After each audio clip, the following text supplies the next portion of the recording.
It's indeed a tremendous privilege to be standing here today to welcome you to this one-day conference on Tagore and Japan, a retrospection. As speakers before me have pointed out, this is a moment of crisis for Japan and I think more largely for civilization itself, because we are reminded of our helplessness in the face of natural disaster. Yet we are also, I think, set an example by the people of Japan in the way in which they are standing up to this crisis with extraordinary self-control and self-discipline, without any protest, accepting what nature has done and attempting to cope with it. This is something, this is an example from which all of us can learn, but it would, of course, be better if such examples were not set, in the sense that the disaster which has produced this extraordinary display of resilience and solidarity is a tragedy for the whole of mankind as well as for Japan. It is in this context that I feel that, as the Consul General has emphasized, this conference is an important event in attempting to reaffirm the bonds that tie us to Japan, its culture and its people. I would like to begin by welcoming those who have come here today at considerable difficulty to themselves, interrupting their busy schedules in order to make this conference a success. First of all, let me thank and welcome Swami Veluswarupananda, Rector, School of Languages at the Ramakrishna Mission Institute of Culture, Gold Park, for coming and inaugurating the seminar. The Deputy Consul General of Japan, His Excellency Mitsutake Mahata, the Vice Consul, Mrs. Akiko Kubota, Mrs. Chandana Gurusharkar, Principal School of Languages at the Ramakrishna Mission Institute of Culture, Mrs. Kazuko Nigam, a senior Japanese language teacher, the representatives of the Sakura Institute, notably Mr. Vipul Krishna Das, Mr. Naveen Panda, who has come from Delhi University, many others whom I cannot name individually, but who have come here in order to make the program a success, and also perhaps in some way to express a tribute to the people of Japan. The theme of today's conference is, as I had emphasized at the start, and the speakers before me have also emphasized, an extremely important one.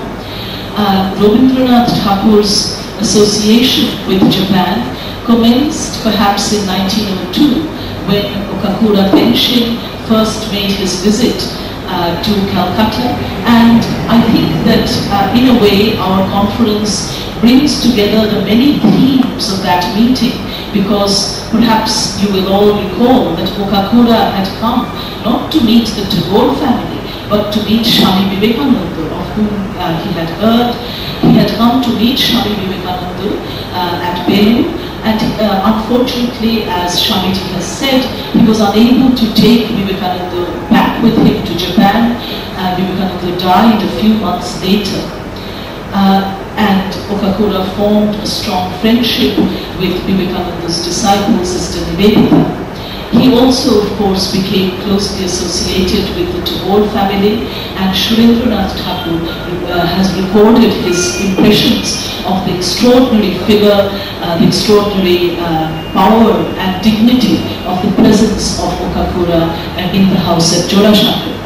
In February 1913, Rabindranath met Okakura again in Boston, where Okakura was curator of the Chinese and Japanese department at the Museum of Fine Arts, and Okakura died again a few months later in September 1913. It was after Okakura's death in 1916 that Tagore visited Japan for the first time, and he gave his lectures on nationalism, not very well received, and he visited Japan again on his return from the United States. In 1929, he made his third visit to Japan and paid a moving posthumous tribute to Okakura, who certainly exercised a formative influence on Bengal School of Art and upon the history, the development of the Tagore family and their interest in the fine arts.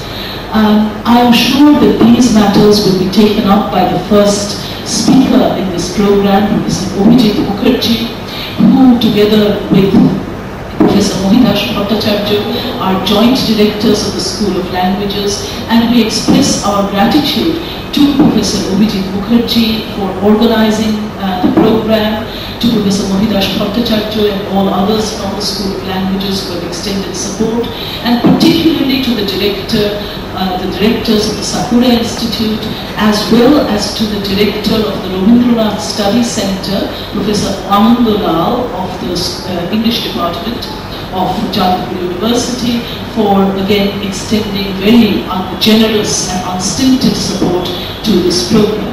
I will close today with just a brief quotation from Rabindranath's letter to Rabindranath Tagore on the occasion of his visit to Japan. This is a famous passage. The more I travel and see Japan, the more I feel that all of you should have come with me. Sitting in your south veranda, you will never realize how much contact with the living art of Japan we need to revitalize the art of our country. The winds of art have not blown in our country, and art has no vital links with our social life. It is something superficial that may or may not be there, so that you can never draw full sustenance from its soil. If you come here just once, you will know how this whole nation is nurtured by its art. Their whole life springs through this art. Whether or not Rabindranath's assessment of the art of his own country was correct, this is an extraordinary, unparalleled tribute to the art of Japan and indication of the very, very deep bond that he sought to forge between India and Japan. And the quotation comes from, is excerpted in Rustam Bharucha's book on the Okakura-Tagore friendship and other Asia. Thank you very much. Welcome to all participants, speakers and audience here. And I would like now to invite Professor Mukherjee to give his introductory address.